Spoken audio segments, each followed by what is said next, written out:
Buenos días a todos desde Ciudad de México. Es un placer teneros aquí presentes. Tenemos hoy, dentro de las actividades de internacionalización del Gobierno de Navarra, el webinar sobre el sector automotriz en México, un sector clave y estratégico tanto para la región de Navarra como para México. En primer lugar, bueno, vamos a hacer las presentaciones de los panelistas. En primer lugar, tenemos a Miren Ausin, que es la directora del Servicio de Proyección Internacional del Gobierno de Navarra. Buenos días, Miren. Hola, buenos días, buenas tardes en Pamplona. Miren, ¿qué tal? Buen día. Sí. Tenemos también, bueno, luego presentaremos individualmente a los panelistas, pero bueno, solamente dar un saludo también a Daniel Hernández, que es el director general del clúster de automotriz de Querétaro. Buenos días, Daniel. Buenos días a todos. Buenos días. También por parte de Grupo Iruña tenemos al CEO, que es Jesús Mendía. Buenas tardes, Jesús. Buenas tardes a todos. Sí. Y por último, por parte de Asientos Esteban, tenemos como panelistas al licenciado David García Zapata, que es el gerente de la planta de Querétaro de Asientos Esteban, que está acompañado también por Juan Manuel Flores, que es el director comercial de Asientos Esteban. Buenos días. ¿Qué tal? Buenos días, buenos días. Sí. Y bueno, pues sin más dilación, damos paso como introducción a Miren Ausin. Miren, buenos días, buenas tardes otra vez. Buenos días, buenas tardes. Bueno, pues aquí estamos otra vez en esta serie de webinarios que hemos puesto en marcha en México. Y bueno, lo primero que quiero hacer es saludar y agradecer al clúster automotriz de Querétaro y al señor Daniel Hernández por haber atendido esta solicitud para contarnos cómo está el sector en Querétaro y cómo está el sector de la automoción en general en México. Muchas gracias. Desde luego a nuestras empresas, a las empresas navarras instaladas allí o con ascendencia navarra, en este caso tenemos a Jesús Mendía, muchísimas gracias, y a las personas, a David y a Juan Manuel de Asientos Esteban. No quiero dejar de saludar a la representación de la Embajada Española en México. Tenemos a Nieves, muchas gracias Nieves y encantada de verte otra vez por aquí.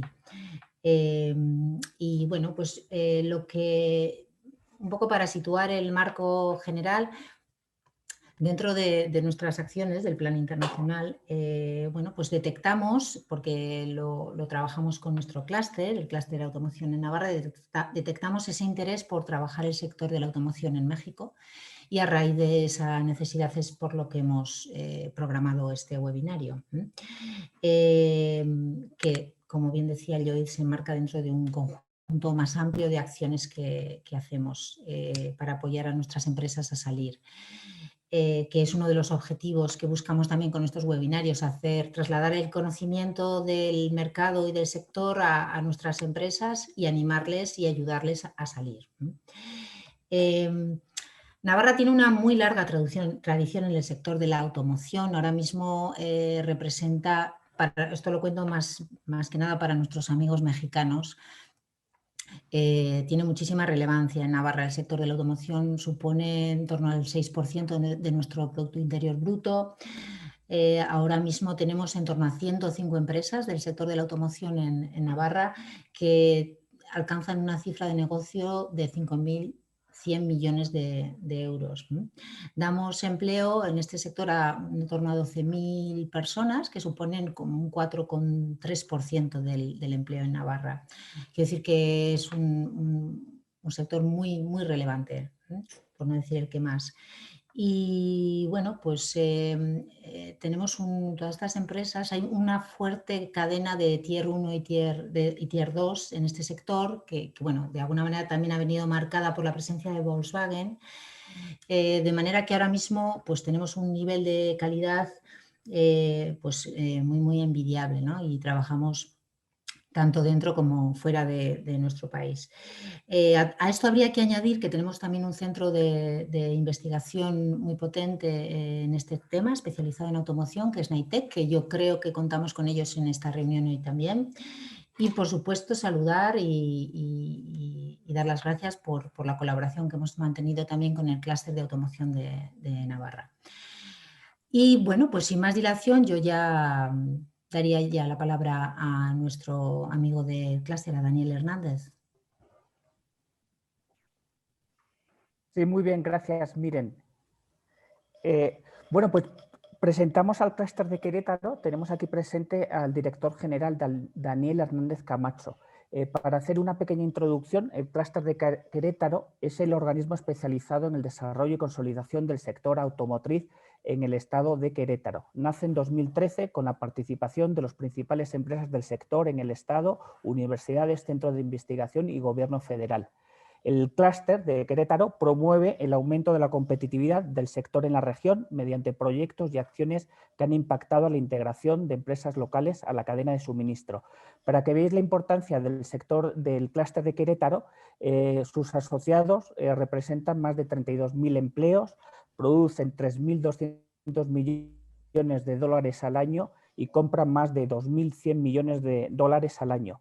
Entre sus asociados, Tier 1, pues podemos destacar Dana de México, Harman, Vibroacústic y demás. Pues nada, Daniel, te cedemos la palabra. Bienvenido, muchas gracias. Hola, ¿qué tal? Muchas gracias a todos realmente por la invitación.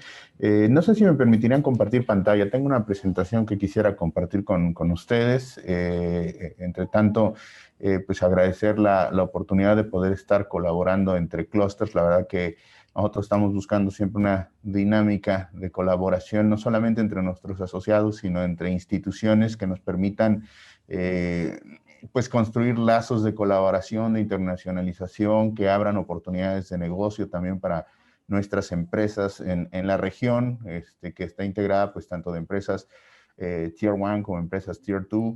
No tenemos en Querétaro una armadora de vehículos ligeros, pero hemos especializado desde hace ya bastantes años en la manufactura de autopartes. Ya tengo aquí la oportunidad de estar compartiendo pantalla. Denme un segundo. Está cargando. ¿Y se ve bien pantalla o se ve vista en moderador?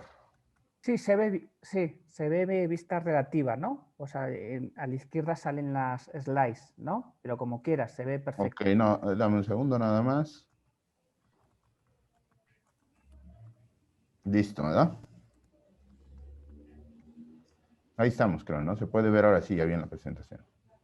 Sí, igual se ven las diapositivas a la parte izquierda, pero yo creo que se ve perfecto en la presentación, ¿no? En la parte derecha, Daniel. Ok, bueno. Ok. Denme un segundo.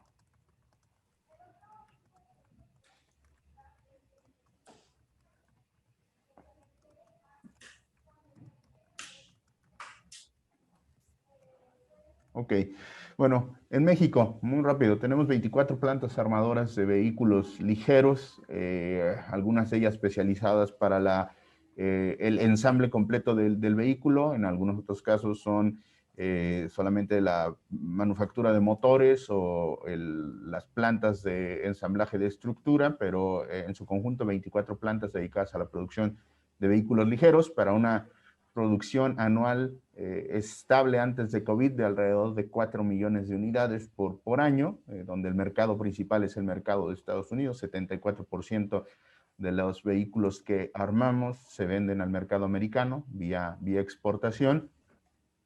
Y el año pasado, bueno, tuvimos una caída para quedar en cerca de los 3.100.000 unidades por la baja de la producción por el efecto de la pandemia. Querétaro, aquí en medio del país, de México, en un centro geográfico muy interesante, logístico, que nos ha permitido estar abasteciendo a la producción de automóviles en México. Alrededor de Querétaro, en un radio de 400 kilómetros, viven más de 25 millones de personas, entonces eso nos permite tener un mercado también muy, muy ancho, muy atractivo. Daniel, disculpa, lo que pasa es que no estás pasando las diapositivas, estamos viendo la introducción, ¿de acuerdo? No se ven pasando las diapositivas. Dame un segundo. Ya. ¿Ya? Sí, estamos en no sé si la diapositiva, están las marcas, esa, el mapa, ahí, sí. Ahí perfecto. estamos, perfecto. Qué bueno. Muy bien, se ve. ¿Qué temas? Disculpa. Bueno, entonces ahí estamos nosotros en medio del país, como un centro logístico muy importante que nos ha permitido especializarnos en la manufactura de autopartes ya desde hace algunos años. En los años 60 tenemos la primera empresa dedicada a la manufactura de autopartes que se establece aquí en Querétaro, dedicada a la producción de transmisiones manuales. Hoy sigue estando presente aquí en la región y ahora pues siguen en el nicho de las transmisiones basadas en engranes, pero participando ahora con un sistema dual transmission que se controla mediante algoritmos los cambios de los engranes. Esta empresa es una empresa mexicana, de las pocas empresas mexicanas dedicadas a la manufactura de autopartes que tenemos ubicadas aquí en la región. Y actualmente, por ejemplo, ellos están participando en el lanzamiento del nuevo Corvette, ¿no? Con este diseño actualmente que están haciendo, tratando de tener una mayor participación de mercado. Los años 70, 80 sigue consolidándose, dos momentos importantes en el crecimiento de la industria automotriz en Querétaro, uno en los 90, siempre creo yo atribuido al tema de la participación de México en NAFTA, en el Tratado de Libre Comercio de América del Norte, genera una llegada de inversiones muy, muy interesante. En la década de los 2000 a 2009 sigue creciendo el sector, pero realmente entre 2010 y 2018 el sector realmente es cuando prácticamente se duplica basado en el número de plantas productoras de autopartes en Querétaro. Eso nos permite generar una especialización muy interesante hacia ciertos sistemas del automóvil. Tenemos una presencia muy importante en los sistemas de exterior, frenado, dirección, suspensión, en el interior del auto, sobre todo porque las últimas inversiones que llegaron aquí a la región estaban muy orientadas a sistemas de seguridad, sistemas de apariencia, sistemas de interior, desarrollo de sistemas de infoentretenimiento, que la verdad ha consolidado el sector. Hoy en día producimos en el tema de autopartes más de 200 tipos de autopartes o sistemas automotrices para abastecer el mercado automotriz de la región, y eso es importante, es decir, región de Norteamérica.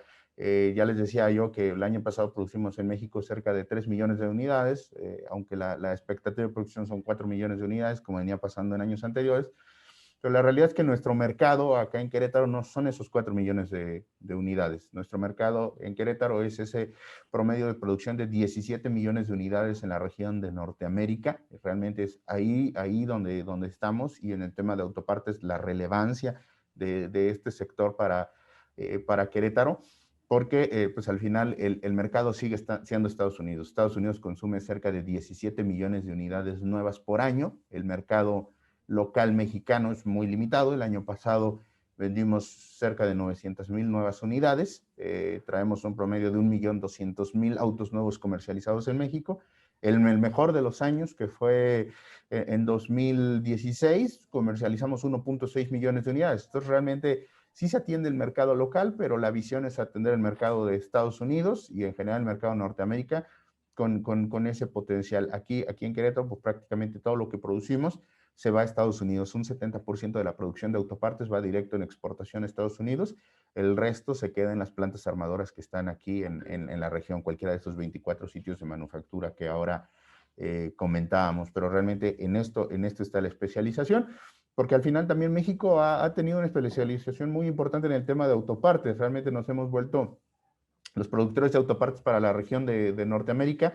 Ahí nosotros antes de la pandemia traíamos un mercado de 900,000 millones de dólares de producción de autopartes, donde 63,000 millones iban a Estados Unidos, y ahí realmente está nuestra participación en el nicho. Año pasado tuvimos una caída de mercado cerca del 21%, y ahí hay una expectativa de recuperación muy interesante para este año, aunque bueno, nos estamos topando como todos alrededor del mundo con conflictos de desabasto de semiconductores, tema de aceros, resinas, un tema complejo que nos va a restar a la región de Norteamérica cerca de 500,000 unidades este año. No vamos a poder producir 500,000 unidades este año, principalmente atribuido al tema del desabasto de semiconductores. Pero bueno, hay una perspectiva de recuperación. Tenemos otras empresas, no solo autopartes, sino OEMs también establecidas aquí en Querétaro, que no están en vehículos ligeros, producen vehículos pesados, vehículos de pasajeros, vehículos de carga, plataformas para después ensamblaje ya nada más de los vehículos pesados.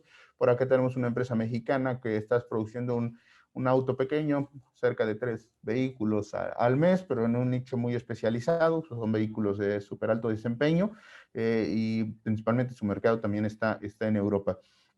Empresas como BRP, que están también en el nicho de los vehículos recreacionales, o empresas como CNH, que se dedican a la producción de tractores y maquinaria agrícola. Eso es en cuanto a las empresas hoy. Y algo muy interesante que ha comenzado a suceder en Querétaro desde hace algunos años es la llegada de centros de investigación y desarrollo, centros técnicos, centros de ingeniería, por parte de las empresas del sector automotriz. Estos no son centros públicos, son centros de ingeniería donde se está produciendo diseño y prueba de los componentes que van después en los automóviles. Hoy ya tenemos 10 centros de este tipo, la gran mayoría con un efecto bien interesante donde convive el centro de manufactura con el centro de ingeniería y diseño, es decir, ambas cosas están pasando aquí. Hay algunos especializados directamente al tema de diseño, como es por ejemplo el caso de Visteon, o al principio que les mostraba el caso de Continental, ¿no? Ellos son ciertamente solo dedicados a la parte de ingeniería y diseño, pero el resto están conviviendo diseño, centro técnico, junto a la parte de manufactura. En general, en esta radiografía del sector automotriz, el sector automotriz representa prácticamente el 35% del PIB manufacturero, es decir, cerca del 10% del PIB total del Estado, para una producción alrededor de 5.300 millones de dólares anuales, que representamos casi el 30% de las exportaciones totales del Estado, y hay en el sector cerca de 67,000 personas laborando y trabajando en una mezcla donde están 10 centros de investigación y de desarrollo. Tenemos más de 104 plantas dedicadas a la producción de autopartes, en su mayoría empresas de inversión extranjera. De esas 104, solo 4 son de capital mexicano en la producción de autopartes, el resto son inversión extranjera, principalmente Alemania, seguido de Estados Unidos y Japón. Por ahí un poquito más atrás viene Canadá y España como los países que más invierten en Querétaro. Tenemos una base de proveeduría Tier 2 de alrededor de 200 empresas en procesos de manufactura como el maquinado, el estampado, la inyección de plástico, el moldeo de hule, el die casting, en todo lo que se requiere en general para proveer el soporte para las empresas manufactureras de autopartes que están en la región. En medio de todo este ecosistema surge el clúster automotriz de Querétaro. Hace 10 años comenzamos a estructurar el trabajo en el clúster como una política desde el gobierno estatal, y hace 7 años legalmente el clúster nace mediante la firma de su acta constitutiva, y desde entonces y ahora nos hemos fijado como nuestra causa el construir vínculos de confianza para poder guiar al sector automotriz a un futuro brillante, porque ya estamos con una visión de futuro, creyendo que desde Cluster podemos tener un sueño de construir una comunidad en la región que esté a la vanguardia en temas de movilidad, ya no solamente hablando de la parte automotriz, donde para que esto suceda tenemos que desarrollar empresas altamente competitivas y comprometidas también con la sociedad. Tenemos que facilitar condiciones para que cada persona explote al máximo su potencial y creatividad, y en generar todas las condiciones necesarias para que en el ecosistema estén los recursos necesarios para realmente llegar a ser un polo de innovación del sector automotriz en México. Para eso tenemos 6 pilares de trabajo. Lo central, donde creo que todo clúster siempre está enfocado en construir colaboración entre las empresas para poder compartir lo mejor de los mejores, en generar un compromiso con el talento. El tema del incremento de contenido nacional tiene que ver con el desarrollo de la base de proveeduría de la región. Tener al final del día un semillero de ideas donde estemos vinculando constantemente la academia con el sector automotriz, y esto nos tendría que traer como consecuencia tener un ecosistema mucho más competitivo en donde también podamos ser referencia de innovación. Esos 6 pilares los imprimimos en prácticamente todas nuestras actividades de trabajo, donde esta fórmula que conocemos todos, gobierno, empresa, academia y la sociedad como eje central, estamos empujando para que sucedan estos resultados y podamos llegar a este sueño que nos hemos fijado. Tenemos, como todos los clusters, un Board of Directors, un consejo directivo liderado por estas personas, representantes de estas empresas, que surgen y tenemos, como todo clúster, una periodicidad, una rotación, donde estos líderes salen de nuestra plantilla de asociados. Hoy 98 empresas con las que, 98 miembros con los que trabajamos de manera activa y constante. 10 de ellos son instituciones educativas, el gobierno del estado, algún centro de investigación y desarrollo, el resto son empresas, donde 51% de ellas son empresas Tier 1, el resto son empresas Tier 2, con lo que estamos generando también un proceso de transferencia de conocimiento y de valor para el entorno, para el ecosistema. Esta estrategia de trabajo la bajamos a través de nuestros comités. Hoy tenemos 5 comités especializados donde con los gerentes de cada una de estas áreas estamos tratando de impulsar acciones que incidan en la competitividad de las empresas y que nos permitan lograr nuestro enfoque planteado desde nuestra causa y nuestro sueño. Y cada uno de ellos pues tienen sus propias líneas estratégicas de trabajo. En la parte de capital humano estamos impulsando el desarrollo de las competencias de nuestra gente, estamos buscando cómo retener y desarrollar también las nuevas habilidades que requiere el talento para que el sector automotriz siga consolidándose y siga creciendo. Estamos trabajando fuertemente con las empresas para poder identificar y construir los mejores esquemas de compensaciones para que también el sector automotriz pueda seguir siendo competitivo, impulsar acciones de responsabilidad social. Estamos preparándonos adecuadamente a los cambios de mercado y tecnológicos. Hoy la verdad que el sector está aquí en general a nivel mundial hay retos muy interesantes, ¿no? Tiene que ver con la recomposición del mercado, el mercado está cambiando. Acá en la región, cuando volteamos a ver el mercado de Norteamérica, ellos hace 10 años consumían 70% carros y 30% SUVs y pickups. Hace 5 años la mezcla fue 50-50 y hace 2 años la mezcla fue 70% SUVs y pickups y solamente 30% carros. Eso está cambiando el mercado drásticamente y está obligando a cambiar la forma en cómo las empresas están haciendo sus modelos de negocio. Aparte de los cambios tecnológicos, con la visión hoy que hay en general en el sector, ¿no? De tener una electromovilidad compartida y autónoma, realmente ese es el hito máximo ahora en la industria automotriz y tenemos que ayudar a las empresas a prepararse. Y en medio de eso también todavía en México estamos enfrentando una serie de cambios muy fuertes en materia legislativa para el trabajo. Entonces realmente todo este año las empresas se tienen que preparar muy fuertemente para los cambios en materia legal laboral. Hay un tema muy fuerte que estamos abordando con este comité, tiene que ver con una reforma muy profunda que hay en México para el tema laboral, tiene que ver con recientemente, ayer, antier, la eliminación de figura de outsourcing, todo el tema de teletrabajo, más el cumplimiento con TEMEC. La verdad es que estos grupos de trabajo están tratando de atender esto y de manera conjunta prepararse para esos cambios y estar intercambiando conocimiento entre todos para ver cuál es la mejor forma de abordarlo e implementarlo en cada una de las organizaciones.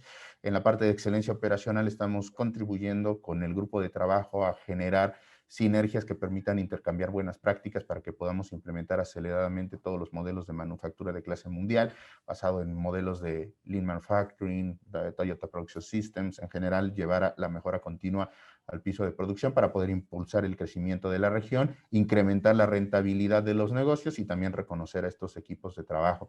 Con el grupo de trabajo Tier 2, que siempre me preguntan qué diferencia tiene esto, la única diferencia central es que la empresa Tier 2 tiene necesidades distintas a la estructura típica de una empresa Tier 1 y sobre todo en una composición sectorial como México, donde usualmente, salvo algunas excepciones, son centros de manufactura, son sites de manufactura y muchas veces ni siquiera pasa la toma de decisiones ni la apertura de mercado por las empresas que están aquí, algo que sí tienen que hacer las empresas Tier 2, donde también en su gran mayoría son empresarios locales. Cerca del 70% de las empresas Tier 1 que están aquí en Querétaro son de capital local, son empresas, son empresarios locales que están atendiendo el sector automotriz, entonces hay que abordar y atender sus necesidades en lo particular para ayudarles a identificar fuentes de financiamiento, para ayudarles a abrir mercado, integrarse en las cadenas de suministro, ayudarles en su propio entorno y contexto a incrementar la competitividad de sus negocios. Entonces ahí estamos trabajando con este grupo en lo particular, aunque ellos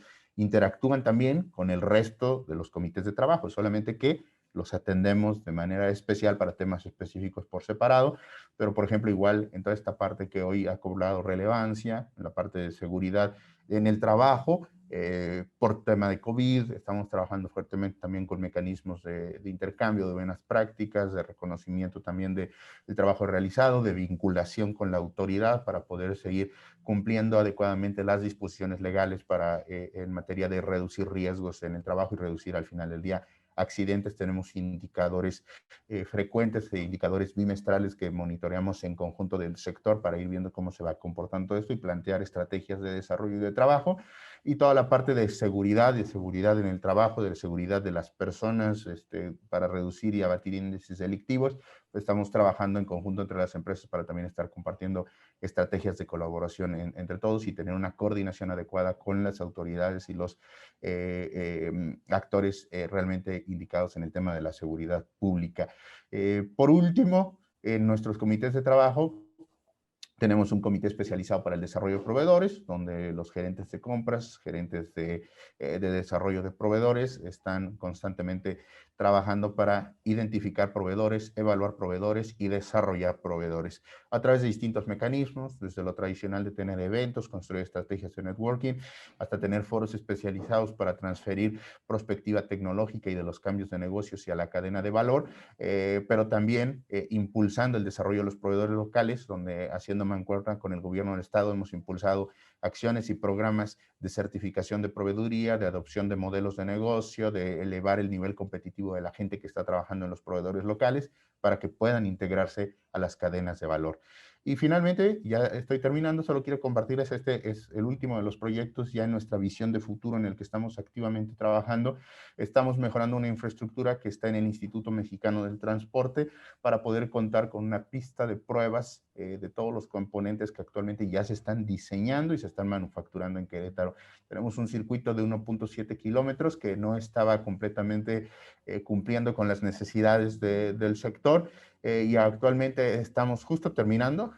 El día de mañana me están entregando esta primera etapa que estamos concluyendo de 1 kilómetro de ampliación para tener un ancho de vía de 14 metros, que significa que vamos a poder realizar pruebas operando hasta 3 vehículos en paralelo. Pueden ser vehículos pesados, pueden ser únicamente vehículos ligeros o pueden ser motocicletas, pero se pueden realizar ahora la prueba en 3. Esta zona es una curva con sobreelevación de 7%, lo que permite tomar la velocidad constante desde que salimos en esta zona de preparación, tomar la curva completa al mismo rango de velocidad. Y esta otra curva es una curva sin sobreelevación que permite determinar puntos de volteo y estabilidad de los autos. Estamos interviniendo ahorita para ampliar la infraestructura y se pueda contar con lo necesario en el ecosistema para seguir impulsando la innovación en el sector. Si todo va bien, el próximo mes comenzamos una segunda etapa de ampliación donde podremos completar el circuito a los 1.7 kilómetros con el mismo ancho de vía y de esta forma seguir contribuyendo, insisto, al desarrollo del sector aquí en la región. Les agradezco su atención, disculpen las dificultades técnicas de inicio y estoy aquí a sus órdenes. Gracias por la oportunidad de compartirles esto.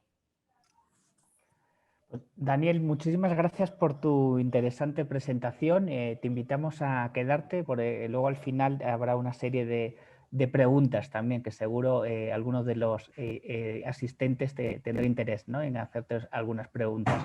Pues siguiendo con el webinar, la siguiente panelista es Jesús Mendía, que es el director general de la empresa navarra Grupo Iruña. Iruña es una empresa navarra con 50 años de experiencia en el sector de la automatización. Son expertos en la realización de proyectos a medida y llave en mano de automatización de procesos e instalaciones robotizadas de soldadura. Ellos disponen de planta en Querétaro y seguro también nos va a poder dar una interesante aportación. Buenos días, buenas tardes, Jesús. Hola, buenas tardes. Bueno, quería saludar a todos y yo voy a hacer un enfoque un poco diferente al del anterior compañero. Nosotros somos una empresa de tamaño medio, navarro, totalmente navarro, con el capital 100% de nuestra zona, que ha decidido irse a México. Entonces, nosotros llevamos ya 5 años implantados en Querétaro. Somos una empresa especializada fundamentalmente en procesos de robotización y automatización para la industria automotriz. Entonces, bueno, os voy a compartir la experiencia pues, de una gente de nuestro entorno de Pamplona, de una empresa pequeña, de una empresa con recursos limitados, que ha decidido saltar el charco y establecerse allá.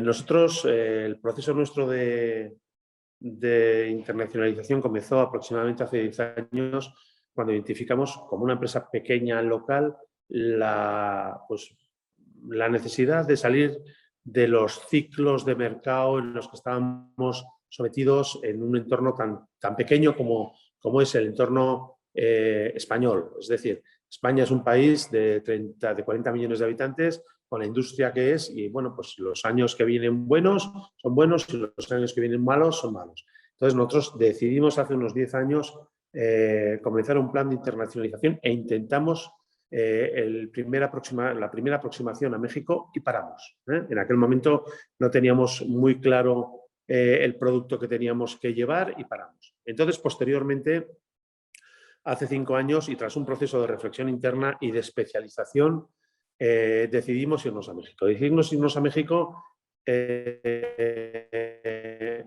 y establecernos con un proyecto muy claro de internacionalización hacia el país, México, como primer paso y luego hacia los Estados Unidos. Entonces, nos fuimos aprovechando la oportunidad de uno de nuestros clientes que tenía que montar líneas importantes y nos ayudó a ir allá. Y luego, posteriormente, una vez que acabamos esta serie de trabajos, pues nos establecimos allí. Empezamos contratando gente, empezamos el proceso de creación de una empresa en Querétaro. Y para nosotros ha sido una experiencia extremadamente enriquecedora, nos ha cambiado, nos ha mejorado como empresa, nos ha llevado a replantearnos cómo somos internamente y dónde queremos estar. Entonces, México, yendo un poco ya a lo concreto, es un mercado, visto desde el punto de vista de una empresa media, Navarra, es un mercado extraordinario. En México, para mí, mis compañeros mexicanos espero que no se ofendan, para mí México y los Estados Unidos es el mismo mercado. O sea, es un mercado enorme,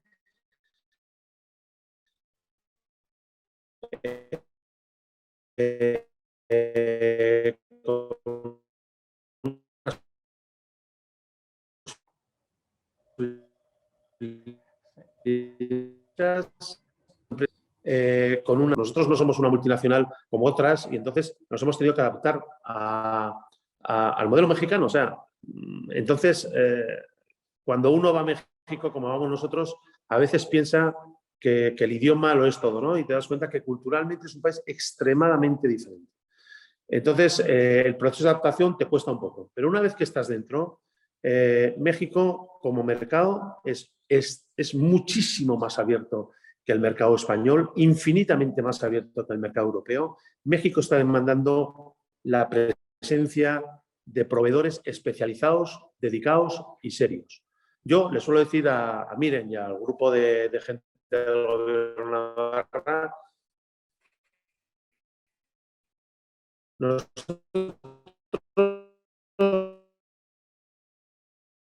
en el entorno de Navarra, del País Vasco, en el que vivimos, posiblemente igual que haga robotización como hacemos nosotros o que haga pasteles, va a ser competitiva en el resto del mundo. La gran ventaja que tenemos allá es que México es un país absolutamente abierto. O sea, uno abre una empresa inmediatamente, el estilo, la administración, la gestión, la ayuda de México es algo real y el mercado se te abre inmediatamente. O sea, no son mercados cerrados como hay otros mercados en Europa o mercados en Centro Europa o en Asia, donde tenemos un salto cultural mayor.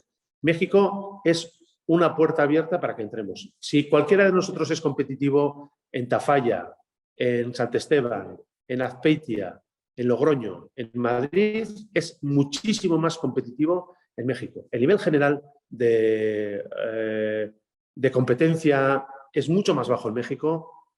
El nivel general de precios a los que vendemos las cosas es extremadamente productivo y tenemos una facilidad, un gran acceso a mano de obra. ¿Cuál es la barrera de México? Si todo es tan bonito. La barrera es cultural. nos cuesta mucho a las empresas pequeñas entender la mentalidad mexicana. Pero bueno, esto es un proceso que se aprende. Es decir, pasados 2 o 3 años, uno aprende cómo funciona el país. Y desde ese punto de vista, es un máster relativamente barato. Hay que aplicar los criterios que tenían nuestros abuelos, profunda desconfianza ante todo, y luego mirar mucho el euro. Y haciendo eso, pues poco a poco las cosas empiezan a funcionar. Yo, cuando me pidió Miren hablar, lo que os quería animar a las empresas que estéis ahí es que deis el salto con mucha prudencia, y que es el gran mercado. O sea, daos cuenta que además, como ha dicho el anterior expositor, alrededor de México, perdón, de Querétaro, están las mayores plantas de montaje de carros que he visto yo en mi vida. O sea, ya no son solo los norteamericanos que pueden estar en San Luis Potosí. La presencia japonesa alrededor de nuestra ciudad de Querétaro es inmensa. O sea, Mitsubishi, Honda, Toyota, Nissan, tienen fábricas como 5 Volkswagen, como 6 Volkswagen, inmensas. Fábricas que están demandando constantemente, porque un tejido de servicios no está tan desarrollado como el de... Es, no sé, gigantesca. Es una zona extremadamente segura. México es un país peculiar. Es decir, mi anterior compañero que ha hablado es mexicano. Entonces, cuando un mexicano habla de seguridad, hay que entenderles. Es diferente cuando un español habla de seguridad que un mexicano habla de seguridad. Entonces, Querétaro es muy, muy, muy seguro. Es una ciudad donde uno puede vivir perfectamente. Es una ciudad que está llenísima de españoles. Es una ciudad donde me vais a perdonar los mexicanos que estáis aquí, es un lugar común dentro de las empresas españolas. El tema de la corrupción, no hemos vivido ni un solo tema de corrupción. O sea, la gente es honrada, es tranquila, es equilibrada, y Querétaro tiene un potencial, escuelas de ingeniería muy buenas. El nivel de los ingenieros mexicanos es muy bueno, extremadamente bueno, tan bueno o mejor que el de los ingenieros españoles, con la diferencia de que además la actitud es buena, pero la actitud de la gente es mejor todavía. Uno de los problemas que tiene México para nosotros, para las empresas pequeñas, es la gran movilidad de gente que tiene el país. O sea, cuando entramos a contratar, México responde un poco al modelo gringo y la gente se cambia de trabajo por poco dinero. Pero tenemos otra ventaja, y es que el nivel de sueldos, comparado con el nivel de sueldos de Navarra, es abismal. O sea, la diferencia es muy grande. Entonces, llevando una política de recursos humanos parecida a la que llevamos aquí, uno fideliza las plantillas sin ningún punto. Yo os puedo decir muy poco más, y bueno, ponerme a vuestra disposición como empresa pequeñita, para si necesitáis o tenéis cualquier pregunta, pues adelante. Y yo por mi parte, ya está. Pues Jesús, muchísimas gracias por trasladar ese entusiasmo, ¿no? de apostar por la internacionalización y apostar por México. Sin duda aquí no es casualidad que llevemos tanto tiempo también viviendo aquí en México. Pues por último vamos a pasar al panelista David García Zapata, que es el gerente de la planta de Asientos Esteban. Asientos Esteban son fabricantes de asientos para autobuses y vehículos comerciales. Es una empresa de grupo alemán que tiene planta también en Pamplona. David, buenos días. Te damos la palabra. ¿Qué tal, Joy? ¿Cómo tal? Muy buen día. Muchas gracias por la invitación. La verdad es que me entusiasma mucho escuchar a Jesús, a Daniel, muchas gracias.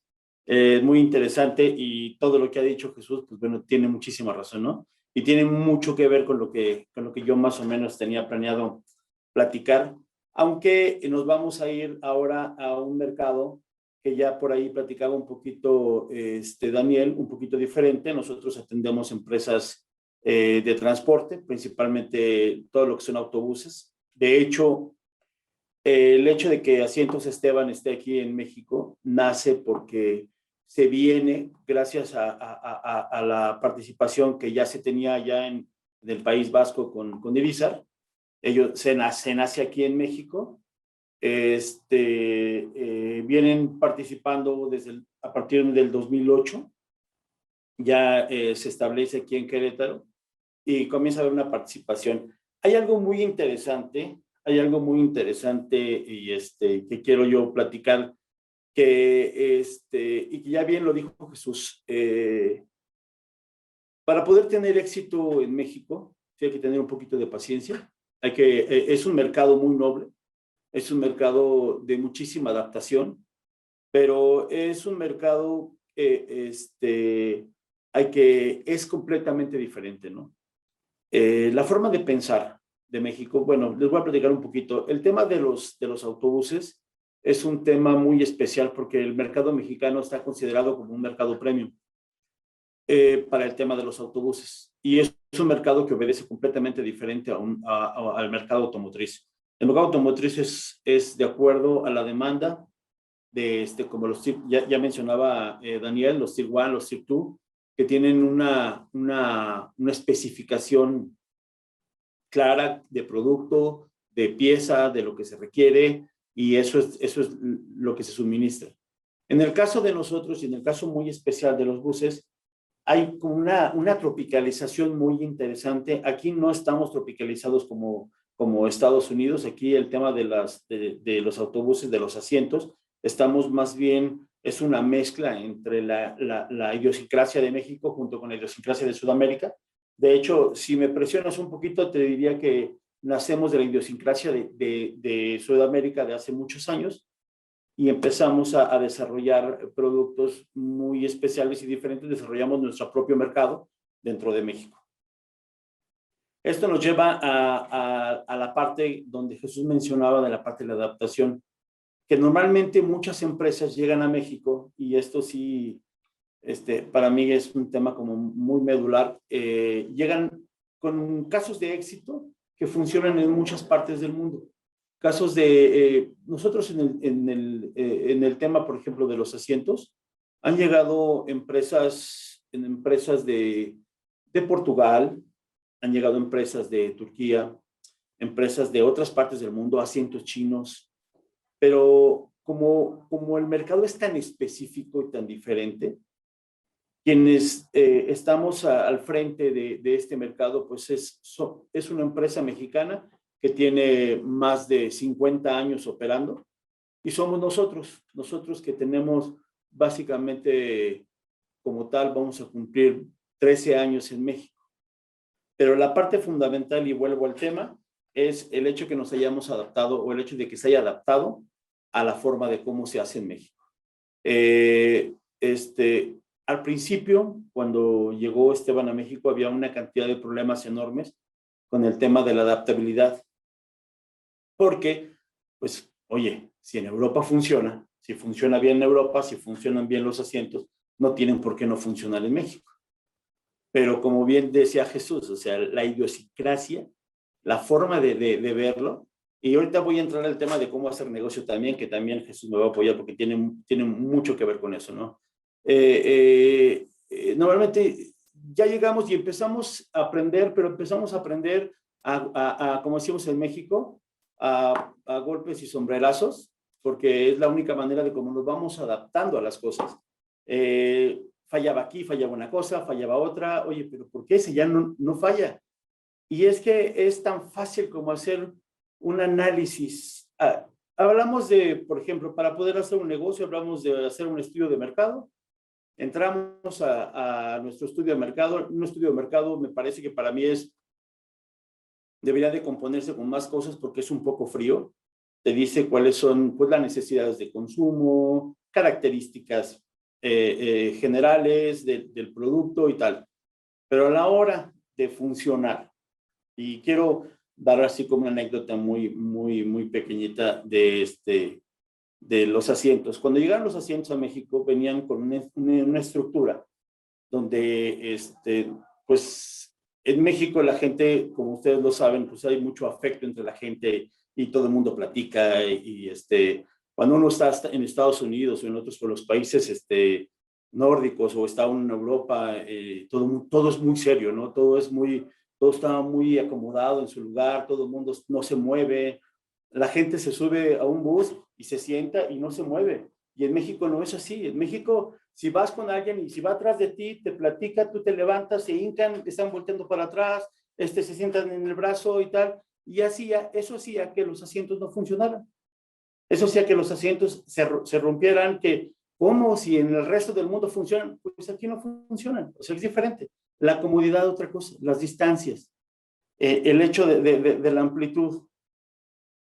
Hay un concepto, les voy a platicar un poquito. Yo trabajé antes de estar acá con Asientos Esteban, yo trabajé con una empresa catalana, trabajé con Ajax, y antes con una brasileña. Entonces, decían que, o sea, no se podía entender el concepto, era muy difícil entender el concepto de por qué tenían que cambiar las formas en México. Un autobús en México, en muchas partes del mundo el autobús es así, este es el modelo, este es el asiento, puedes escoger 2, 3 colores y así es. En México no es así. En México es muy complicado. Nosotros que pertenecemos a una empresa alemana tenemos que estar certificados por IATF. Y es sumamente complicado porque todos nuestros modelos todo el tiempo están cambiando. Telas, llega un cliente que va a querer 5 autobuses y quiere que le cambies una orillita, quiere que le pongas otro color, sabes que aquí sepáramelos más, no me los juntes. O sea, hay una cantidad de variantes y eso es exactamente el punto medular cuando comienzas a hacer negocio en México. Cuando comienzas a entenderlos y comienzas a saber cómo se hace el negocio en México, es cuando tienes totalmente la puerta abierta para poder hacer negocio. Ese es un punto muy importante. Y es cuando tu producto entonces ya se vuelve confiable. Algo muy importante también en México. A pesar de que tenemos la fama de tramposos o de que haya muchas cosas, muchas estigmas en relación a que el mexicano te pueda hacer trampa y tal, hay algo muy, muy importante dentro del medio del transporte. Y el hecho es que el medio de transporte es leal. Es decir, te tienen que conocer tu producto, tienen que conocer que tú eres confiable como persona, que tu producto es confiable y que tu empresa es confiable. Si la gente en México llega y tiene la intuición de que posiblemente nomás vengas, hagas 2, 3 cosas y te vas a ir, olvídate, no va a suceder. O sea, si vienes a México, vas a venir con toda la intención de ser y de estar. Si no vienes con esa intención, seguramente no vas a... Si vas a venir a probar si más o menos funciona y más o menos se da, no. Pero, esa es una parte fundamental. Y luego, entrando un poquito más al tema, ya cuando haces un producto confiable, te vuelves amigo. Tú te vuelves amigo de tus clientes. O sea, no eres el proveedor, eres amigo de tus clientes. Cuando te vuelves ya amigo de tus clientes, te vuelves una persona confiable, un proveedor confiable, entonces comienzas ya a tener una visión diferente dentro del mercado, comienzas a tener ya una cierta estabilidad y entonces puedes ver ya un crecimiento. Y de ahí entras en un proceso de una constante innovación, porque todo el tiempo aquí en México, en el caso de los autobuses, se está innovando. Aquí en México se empezó, por ejemplo, Irizar. Irizar es un ejemplo en México del tema de los autobuses.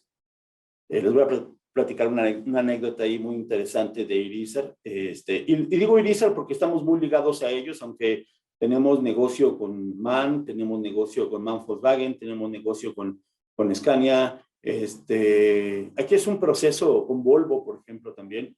Es una mezcla ahí muy interesante, muy rara, porque dentro de los negocios de Irizar, una de las cosas que realmente pudo hacer y que eso a ese modelo de negocio se pegó a Asientos Esteban, fue que fue constantemente innovando y adaptándose al mercado y eso fue lo que nos ha hecho que hasta el día de hoy sigamos subsistiendo, ¿no? Y yo siento que hasta el día de hoy estamos subsistiendo con éxito, o sea, que nos va bien, ¿sí? Digo, sin contar el tema de pandemia de ahora, pero de ahí para adelante yo creo que vamos, en lo general está muy bien. Ahora, otra cosa muy interesante que tiene que ver con este tema de ir creciendo y ir innovando es que nosotros, a partir de México, México es el segundo mercado más importante de autobuses de toda América. Por encima de Estados Unidos, estamos hablando, Estados Unidos produce una cantidad enorme de autobuses que son autobuses muy convencionales, son muy diferentes, digamos que se pudiera parecer mucho a ciertos mercados, pero no hay tantas modificaciones, son muy estrictos en muchas cosas. Pero lo que es de Estados Unidos y abajo, lo que es América Latina, hay dos mercados importantes, que es el mercado brasileño y el mercado mexicano. Y los dos mercados están muy comunicados. Estamos muy comunicados y digamos que hacemos mancuerna en relación a muchos productos. Nada más para darnos una idea, el mercado mexicano, aparte que tiene que ver, que nosotros también participamos con el tema de los tractos de carga, pero bueno, ahorita entramos en ese tema. Aparte de eso, nosotros, lo que es el mercado mexicano, juntando 2, 3 países del norte de Sudamérica, estamos hablando que es el mercado europeo completo de autobuses. Entonces, tenemos y aparte, nosotros en América Latina, es un mercado enorme que va apenas en desarrollo. Es un mercado que, por ejemplo, el tema en Europa, el tema del avión es muy común y a donde quiera que vayas, te vas en avión. En México sucede, sí, pero no es a ese nivel. O sea, la verdad es que la cantidad de autobuses que circulan en el país, estamos hablando nosotros más o menos para darnos una idea de que nada más en México están circulando con placas federales y con modelos más o menos actuales de autobuses alrededor de 50,000 unidades. Es un mundo. 50,000 unidades en circulación es un mundo. Estamos hablando que entre México, Colombia y Perú, estos 3 países ya superamos lo que es todo el mercado de Europa en relación con los autobuses. Entonces, si a eso le agregamos los demás países a los que no son productores y les podemos estar vendiendo, pues tenemos un mercado enorme también para poder extendernos. Se ha hablado mucho sobre extenderse hacia Estados Unidos, pero nosotros nuestros ojos están puestos en la extensión del negocio, no nada más a México, sino hacia la parte de Sudamérica. Me parece que, como también dice Jesús, pues es venir con la mente muy abierta, con tratar de adaptarnos a cada región, a cada zona, porque incluso dentro de América Latina hay muchas formas de pensar, hay muchas formas de ver. Les voy a poner un pequeño ejemplo, ¿no? Las telas, nosotros utilizamos telas que traemos a veces de Brasil y algunas que se hacen en México, que son telas automotrices, telas para autobuses. Pero lo interesante es que el vendedor que viene de Brasil y que nos vende telas, ya sabe qué tipos y qué colores vende para México. Venden azules, grises, verdes, algunas negras y tal. Y si vas para Sudamérica, se venden naranjas, amarillas, rojas, se venden completamente diferente. Y son los tonos y lo que tiene que ver con la idiosincrasia de cada país. Entonces, pues resumiendo un poquito, la verdad es que tenía muchas cosas aquí anotadas, pero el tiempo no es tan largo, pero resumiendo un poquito, yo creo que México es un excelente lugar para hacer negocio. Aparte que las cosas en México la gente se deja querer. Jesús se come rico, Daniel se come rico, todos los que han estado por acá en Querétaro saben que se come rico. Y definitivamente esa es una de las ciudades más seguras que tenemos en México. Y siendo una empresa estable, siendo una empresa que tenga la idea de seguir innovando, que tenga la idea de hacer negocio y que sea leal, tiene cabida en México y más en Querétaro. Les agradezco mucho la invitación y bueno, cualquier pregunta, cualquier cosa, pues aquí vamos a seguir. David, muchas gracias también por tu interesante aportación. Pues nada, pues pasamos al turno de las preguntas para los panelistas. Si queréis, tenemos alguna pregunta, pero sí queríamos también, nos preguntan para Daniel Hernández. Daniel, director general del clúster de Querétaro, nos están preguntando sobre las principales modificaciones y oportunidades que ofrece el TEMEC, el Tratado de Libre Comercio con Estados Unidos y Canadá. Como sabéis, bueno, pues la renovación del año pasado que se produjo. ¿Nos podrías comentar brevemente, Daniel? Sí, muy rápido. Hay dos Sí. cambios muy drásticos y que abren oportunidades. Por un lado es el incremento del valor de contenido regional, que tiene que ver con lo que se produce en la región y con algunas restricciones en algunos tipos de componentes sin salto arancelario, es decir, que no se puede traer, hacerle aquí un proceso menor y después incluirlo en el valor de contenido regional y declararlo como si se hubiera hecho aquí. Entonces eso obliga a que parte de la manufactura se venga hacia la región, no solo a México, a la región en general. Estamos pasando del 62.5 de valor de contenido regional que teníamos en NAFTA a un proceso de llegar en algunos casos hasta el 80% de valor de contenido regional. Depende de las clasificaciones que se hicieron del valor y de las partes en el automóvil. El reto principal viene en las llamadas key parts, pero que en realidad ahí está concentrado cerca del 70% del valor del auto, porque son transmisiones, son motores, son sistemas de frenados, es decir, es la parte medular del auto. ¿Qué es lo que creemos? Que pues, al final todo ese tipo de componentes se tienen que desarrollar en la región, se tienen que desarrollar en Canadá, en Estados Unidos o en México para que puedan contar con las bondades del tratado de libre comercio en las nuevas condiciones.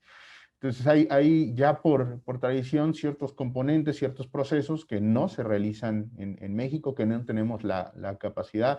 Hace rato Jesús comentaba muy atinadamente, en México tenemos una necesidad tremenda de sumar ciertos contenidos o cierto valor añadido, sobre todo en la industria de soporte. O sea, por si volteásemos a ver, por ejemplo, las áreas de oportunidad que hay en el tema de manufactura, de diseño y manufactura de moldes, troqueles, en general herramientales, utillajes. En realidad el reto es interesante para el país y la oportunidad también muchísima. Se estima una oportunidad de negocio anual de alrededor de $5,000 millones solo en ese nicho. Y nosotros necesitamos generar el soporte, porque si vamos a tener empresas que vienen a complementar la cadena de valor para elevar el valor de contenido regional, también tenemos que fortalecer la industria de soporte, como es en el caso propiamente de los herramientales, de los utillajes, o del tema de las materias primas. Es un área de oportunidad tremenda que ahí está, y ese cambio radical del valor de contenido regional es sumamente importante. El otro tema que es relevante en el tratado es el incremento la suma ahora, no estaba en ese incremento, el que se agregue, el tema del valor de contenido laboral. No necesariamente implica que tenemos que pagar más, pero sí implica que en general el bloque de las tres naciones tienen que producir el 40% del valor del auto en regiones donde se pague más de $16 la hora. Entonces, ese realmente es un reto importante donde vemos la oportunidad de que México puede contribuir, porque en lo que se propuso y se aprobó en el tratado es que se puede añadir en el tema de valor de contenido laboral las acciones y labores de ingeniería. Entonces, por eso yo les comentaba durante la presentación la importancia que tiene para nosotros en la región que estemos recibiendo los centros de ingeniería, los centros técnicos, porque eso va a contribuir también a que se pueda sumar al contenido al valor de contenido laboral que debe de tener la producción del auto en la región. Entonces, esos son los dos cambios principales en general que tiene el tratado, pero que supone oportunidades. Es decir, hay cosas que se traen de fuera, que no hay forma de argumentar que se le añade suficiente valor como para poderlo sumar a la fórmula del cálculo del valor de contenido regional. Y sí o sí esas empresas tendrán que producir en la región, o en Canadá, o en México, o en Estados Unidos. Creo que ahí después depende del proceso, del valor añadido, de la capacidad técnica, capacidad tecnológica que se requiera, en dónde estará la decisión que se tome para estar ubicado. Pero esas empresas deberán de estar aquí para que las cadenas de suministro estén completas y se pueda llegar a ese valor de contenido regional y tener las bondades del no pago de aranceles en lo que se mueve en la región. Y ahí está el área de oportunidad. Y en el área de valor de contenido laboral, que será algo que comenzaremos todos a voltear a ver. De hecho, ya las armadoras están preguntando entre sus proveedores cuánto pagan a sus operadores, tratando de encontrar si por ahí hay alguien que pudiese sumar. Prácticamente imposible que eso suceda en las condiciones salariales actuales en México. En promedio estamos pagando $2 la hora en autopartes, y en las armadoras en promedio son $4 la hora. Estamos realmente lejos de esa oportunidad de valor, pero sí creo que las acciones y actividades en ingeniería es algo que también podría suceder aquí en México y contribuir al valor de contenido laboral exigido en el nuevo tratado comercial. Entonces, esas dos creo que son los cambios radicales y también al mismo tiempo las áreas de oportunidad que se tienen. Gracias, Daniel, por la interesante respuesta. Tenemos aquí en el chat otra pregunta y están preguntando cómo ven la recuperación del sector en México en los próximos 3-4 años. ¿Cuándo estiman empezar a crecer nuevamente? Me refiero a las OEMs Tier 1, Tier 2. Pregunta para Grupo Iruña. Jesús.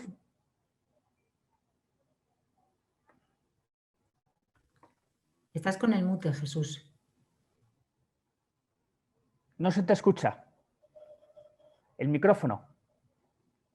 ¿Se me escucha ahora? Ahora. ¿Se me escucha?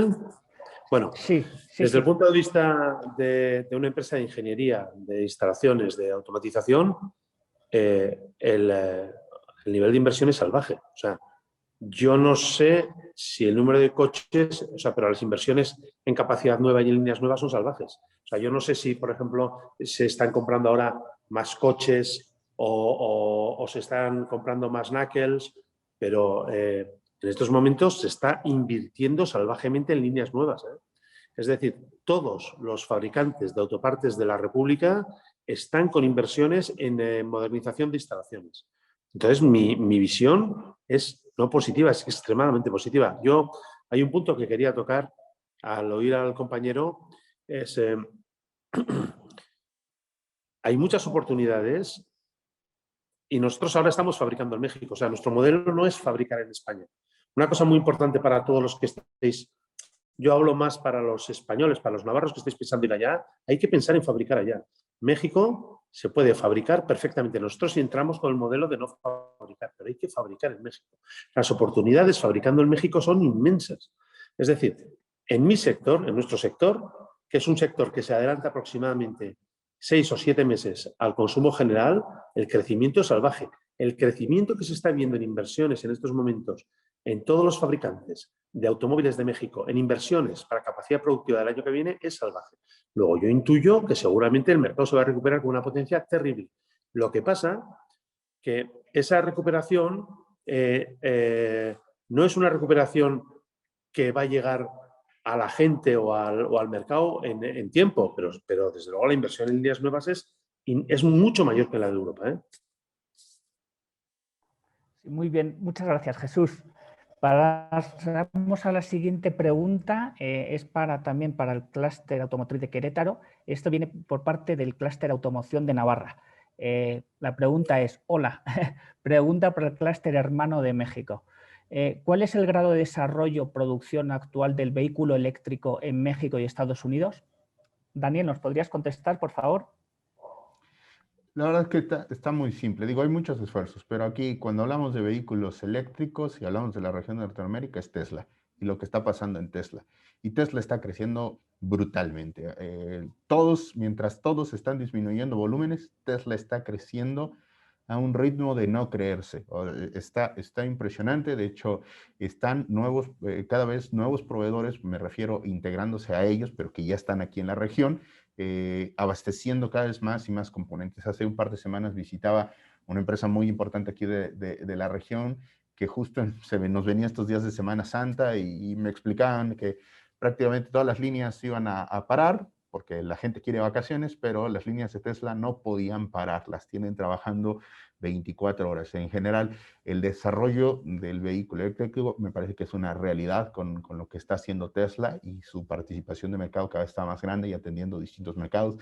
Todo tiene que ver ahorita ya con el segmento de masificación y el modelo que más están vendiendo es el modelo 3 y es prácticamente en donde se está desarrollando. Quiere decir que en realidad hace unos años cuando mirábamos el vehículo eléctrico y veíamos los modelos de más alta gama, por ejemplo, de Tesla, pues los volúmenes son menores, son más discretos, pero en el momento en que se introdujo el modelo 3 y se está masificando, realmente ahí es donde está el consumo y me parece que es una realidad lo que está pasando y por mucho es el más adelantado. Aunque yo sigo creyendo siempre, y lo he dicho, que Tesla no es una empresa automotriz, es una empresa de tecnología que está haciendo carros y tiene mucho que aprender de las empresas automotrices, por eso los retos, los backlogs que tiene, la capacidad todavía limitada para cumplir con los pedidos que ya tiene, porque está aprendiendo en el proceso. En el caso de las armadoras, están invirtiendo fuertemente, ¿no? Sobre todo las empresas americanas están invirtiendo muy, muy fuerte para poderlo hacer. Aquí Ford acaba de montar toda la planta para estar produciendo el Mustang eléctrico. Bueno, la Mustang en realidad tiene una forma más de SUV, en realidad es un SUV ahora el nuevo modelo de Mustang eléctrico que van a estar haciendo aquí, pero ya, digamos, está avanzando a un ritmo muy importante. Además de los esfuerzos más chicos, hay una empresa por acá mexicana que se llama Sacua, que está produciendo también algunos vehículos eléctricos. Digamos, ahí hay esfuerzos un poco más discretos, sin el impacto de lo que hoy ya tiene Tesla y que está impactando fuertemente para la región de Norteamérica y para las cadenas de suministro en México, y lo que va a venir ya por parte de los grandes, ¿no? De las armadoras de vehículos, de los OEMs de vehículos que están invirtiendo fuertemente para hacerlo. Están cerrando plantas de carros. Hace rato les comentaba un poco de lo que está pasando en SUVs y pickups, entonces donde están produciendo autos están cerrando para reenfocar esos recursos a toda la parte de electrificación del auto. Entonces ya me parece que es una realidad y las cadenas de suministro se están alineando para allá y el área de oportunidad hacia adelante es tremenda. O sea, de verdad que creo que será todavía hasta más grande para nuevos jugadores, sobre todo en ese nicho que en lo tradicional, aunque los volúmenes allá seguirán siendo por mucho, mucho más grandes y que seguirá estando la oportunidad de negocio estable para los competidores actuales. Muy bien, Daniel, muchísimas gracias. También tenemos otra pregunta del clúster de automoción de Navarra. Nos están preguntando, tanto para Asientos Esteban como Grupo Iruña, están preguntando que cuánto tiempo necesitaron desde que decidieron implantarse hasta que comenzaron a producir y vender. David, ¿nos podrías contestar? Si quieres te hago otra vez la pregunta. Claro que sí. Definitivamente lo que mencionábamos en un principio, también Jesús lo mencionaba, el tiempo de adaptación sí cuesta un poco de trabajo. Yo creo que la mejor forma es como lo hizo Jesús, que llegó con una empresa ya, igual nosotros, que también se llegó ya con un negocio más o menos hecho, ya con algo ya comprometido, y completar la adaptación y todo eso, pues realmente se puede decir que pudo haber sido un poquito fácil, pero cuando ya comienza a hacer negocio es a partir de los 2 años, más o menos. Pero la mejor manera, insisto, es venir ya con un negocio contratado, establecido, ya con algo hecho. Sí, muy bien. ¿Y Jesús, qué opinas? Bueno, yo estoy totalmente de acuerdo con él, pero querría añadir una cosa. Cualquiera que empiece a visitar el mercado mexicano va a vender inmediatamente. Lo que pasa es que el requisito para vender es estar aquí.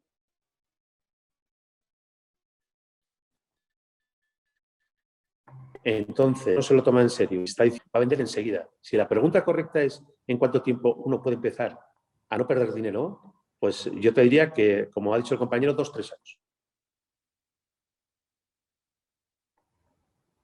Sí, muy bien. Jesús, no sé si sigues hablando o te has quedado congelado. No sé, ¿me habéis oído? Sí, no sé, 2 o 3 años, ¿no? Sí, yo calculo 2 o 3 que el momento años en que uno empieza a ser rentable en México, o sea, para empresas pequeñas, Asientos Esteban es una empresa grande, ¿no? Sí. Pero para una empresa pequeña como nosotros, pues son 2 o 3 años lo que te va a costar empezar a ser rentable, pero tienes que aprender el país, ¿eh? Pero bueno, o sea, uno puede vender mañana, ¿eh? Cualquiera de vosotros que venga, vende mañana, ¿eh?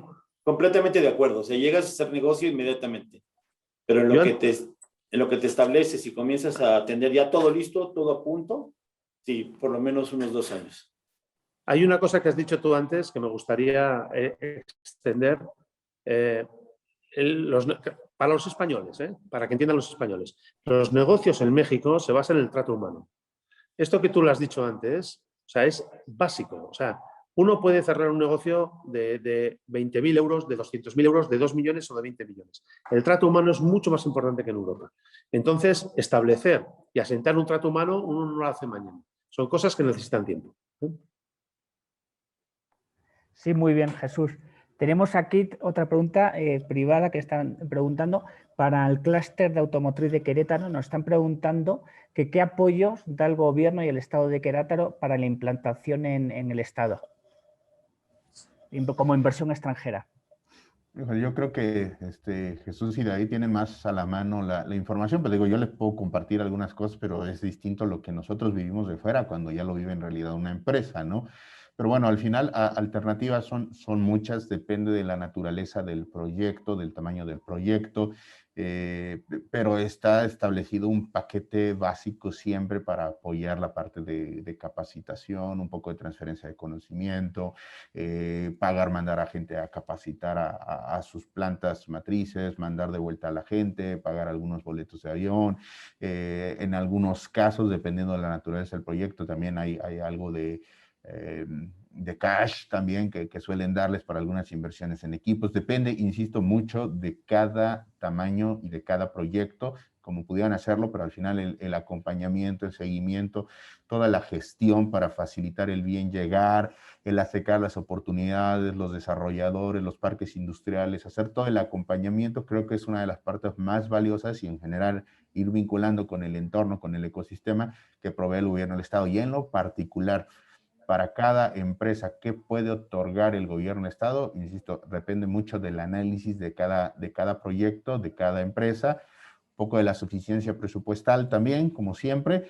Y bueno, justo ahora en Querétaro estamos en medio de un proceso electoral, esperando los resultados y ver cómo va a estar la continuidad de acciones.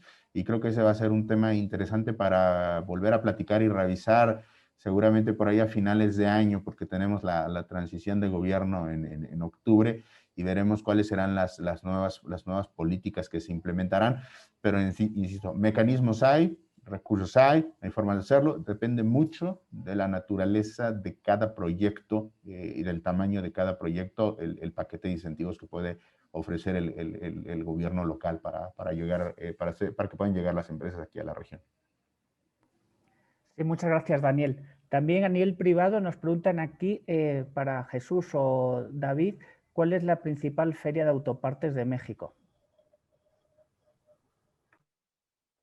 A ver, si me lo permiten, aquí en México hay una feria muy importante, yo creo que es la más importante de toda. Hay dos ferias en México muy interesantes.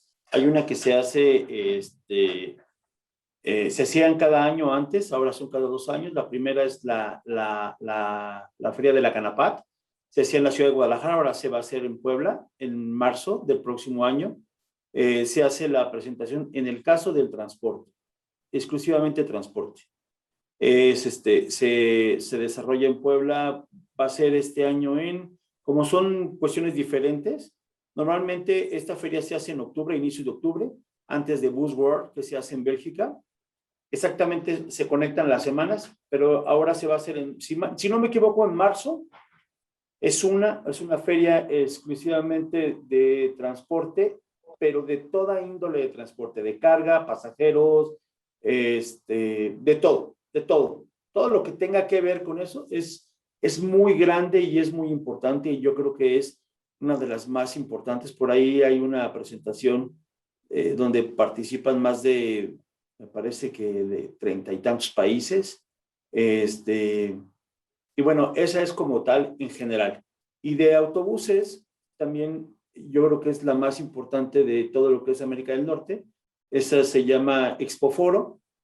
Se hace cada 2 años también, y esta se hace normalmente en el mes de marzo. Ahora, por temas de pandemia y porque como suspendieron todo, pues bueno, todo se pasó para el siguiente año. y este próximo año va a ser si mal no recuerdo, en julio. En julio es la feria, y eso es lo más importante en el tema de transporte. Por mi parte, ¿sí? ¿Estoy ahí? Ok. Sí, sí. Por mi parte, para empresas pequeñas como nosotros, sin que se enfaden mis colegas mexicanos, quiero decir que las ferias más importantes son en Estados Unidos.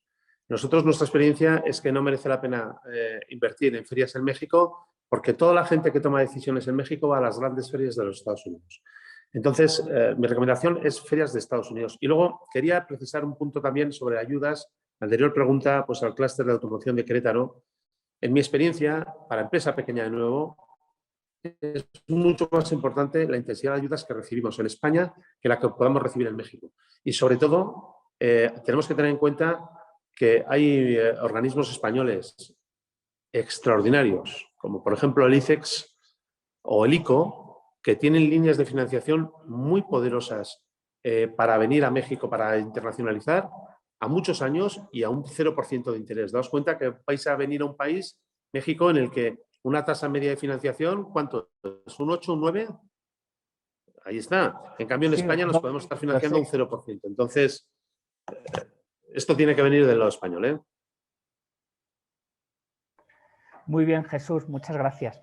También, ya para acabar, pues tenemos para Daniel también, si nos puede matizar lo de cómo va a afectar la nueva ley de outsourcing, si los puede matizar.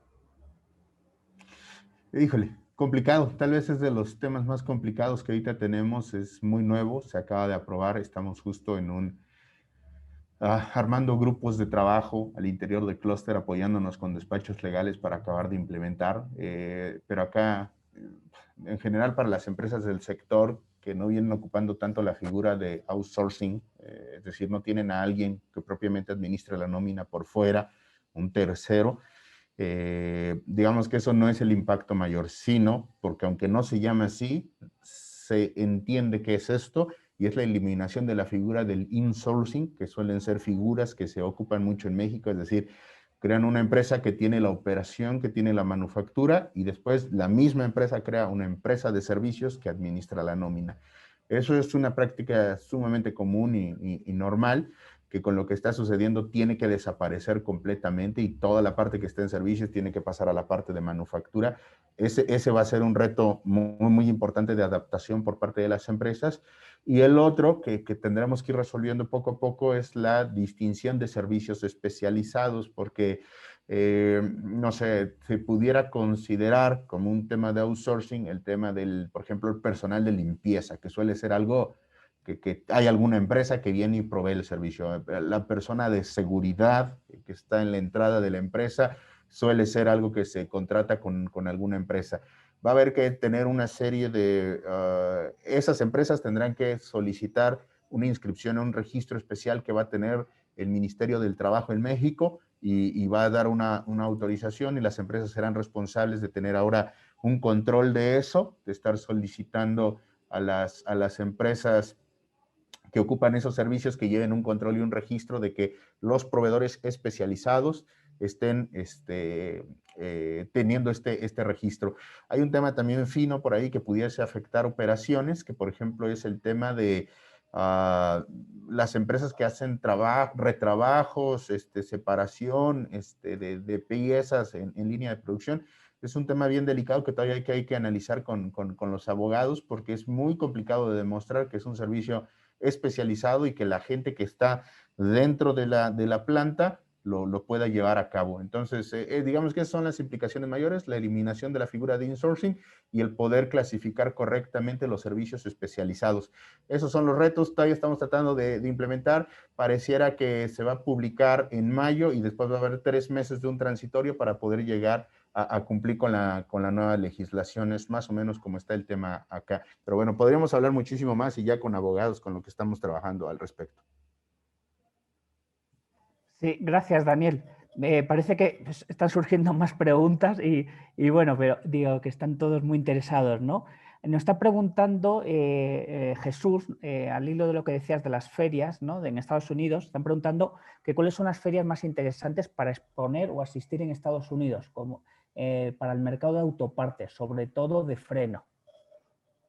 Bueno, yo quizás no sea un experto en esto, pero de la misma forma que en Europa, si uno va a exponer sistemas de freno, no se le ocurre ir a la Feria de Bilbao, y supongo que habrá 2 o 3 ferias grandes en Alemania, seguramente será alguna de las ferias que hay en Chicago.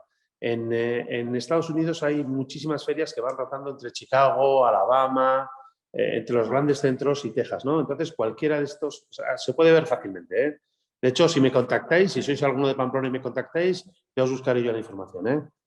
Pero bueno, luego hay que estar preparado, ¿eh? Una feria en Estados Unidos vale lo que una feria en Europa multiplicado por 15. O sea, hay que pensárselo bien, ¿eh? Jesús, seguimos contigo con la última pregunta que están preguntando que para Jesús, que si os apoyasteis en alguna empresa para la implantación de su fábrica en México. No, nosotros lo hicimos, o